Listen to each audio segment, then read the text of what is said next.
Breaking right now, the shocking brutality of Nicolas Maduro's socialist regime in Venezuela on full display tonight. I want you to see this. This is exclusive video that we obtained hours ago while in Colombia. And I want you to see here as people are terrorized by Maduro's guerrilla-style war gangs. They're known in that country as colectivos. And just take a look. See the people trying to flee? You know why they're fleeing?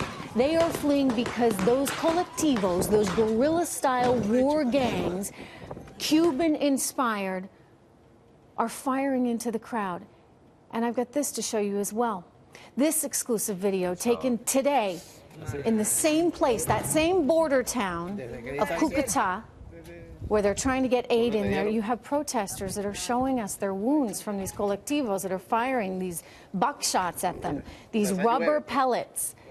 These rubber pellet bullets are actually packed with glass marbles inside to maximize the damage. You're also looking at the bridge there where they were trying to get aid across, and you can see the destruction there, what is left.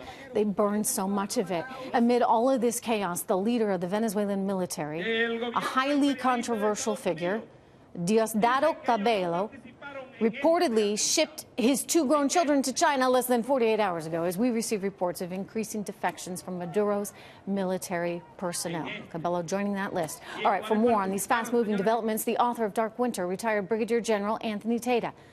We're going to get to the defections, sir, in just a second. Good to see you. Good to see you, Trish. But how do you interpret this news that Maduro's top military guy is sending his family away from Venezuela right now?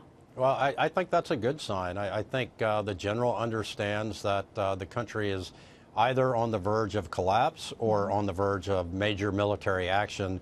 So he seeks for his family what all of his 200,000 soldiers cannot have, which is safety. And so it's a cowardly move, but one that I think is a good signal for the United States, because either way, if they collapse, then that provides an opportunity to further isolate Maduro. And if they choose to fight, and if they choose to inject the Cuban trained folks that you just showed, and others from Russia and Iran and Hezbollah, then I think that's a good call for the United States to get militarily involved. Interesting you say that.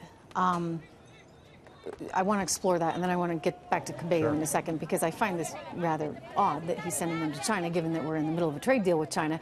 I don't know why China would be welcoming Cabello's children that he's trying to get out of harm's way, and I wonder if that's being used as a little bit of a tool or a little bit of a tactic. But what do you mean this would be a precursor to military involvement?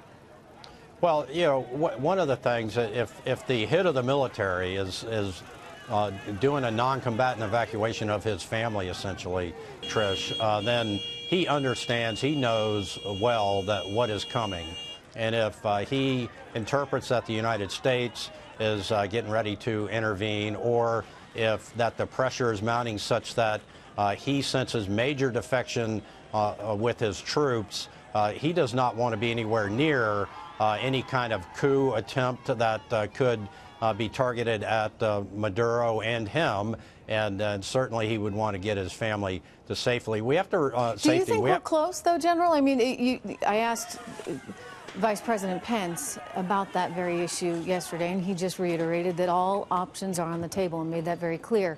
But given your sources, given your experience and how you're watching this news cycle there play out, are we getting closer to possible military involvement? I think we are, Trish. I think, you know, when we look back on history, there are a couple of good examples of how the United States has operated in this hemisphere, in the Caribbean area. And we look at the Haiti operation or the Panama operation, 2 very different operations as Venezuela would be, but there are some consistencies. And what we need to do is make sure that we provide a golden bridge to Maduro. Give him somewhere to go. Don't back him into a corner, but back him up so that he only has one option, and that's to go across that bridge. Or he can turn around and choose to fight, and if he fights, he loses. Isn't the problem, though, that we can't really negotiate here with Maduro, that we have to negotiate effectively with Cuba? I mean, Cuba is calling the shots in Venezuela. And so even if Maduro's like, okay, yeah, I've had enough, I want out, if the Cubans aren't willing to let him go, I don't know what kind of wiggle room he has there. Do we need to go straight to Cuba? Yeah. Well, that's where the diplomatic element of national power comes into play. We isolate Cuba from Venezuela as much as possible, and you send a team down, as we did in Haiti back in 1994. Jimmy Carter, Sam Nunn, and Colin Powell went down, and I was in an airplane with a parachute on my back, flying down to jump into combat when Colin Powell got the dictator Cedras to sign a deal to move to Costa Rica to live in a condo, and the same kind of thing could apply here. And in that situation, any timetable? Because you know what, Venezuela and the Venezuelans are getting anxious. I think in the next 2 weeks, Trish, that we're going to see this thing bubble up and foment. The aid has to get in there, and importantly, President Trump has made this sort of a line in the sand. So he needs to do something that will affect, or he needs to set the conditions that will affect the transition to Guaido for power, and he's doing that through all the different elements of power. And just like Obama had the no chemical weapons and then didn't do anything about it, what we see is the president trying to do something to affect change so that Guaido takes power. And this is a defining moment because we need Guaido in charge there. We need to have good relationships with Venezuela, and we don't need Hezbollah, Iran, and Russia and Cuba involved in Venezuela to the extent that they are. That's for sure. The challenge for him right now, of course, and I spoke with him earlier today as well as yesterday, is getting back into Venezuela, because Maduro has made it clear that the minute he enters back into the country, he is at risk. And so they've got to think thoughtfully about how they do get him back in. And we're going to have more from my interview with Mike Pence on that and a few other subjects coming up. But General Tata, thank you very much. You seem to believe this is indeed heating up.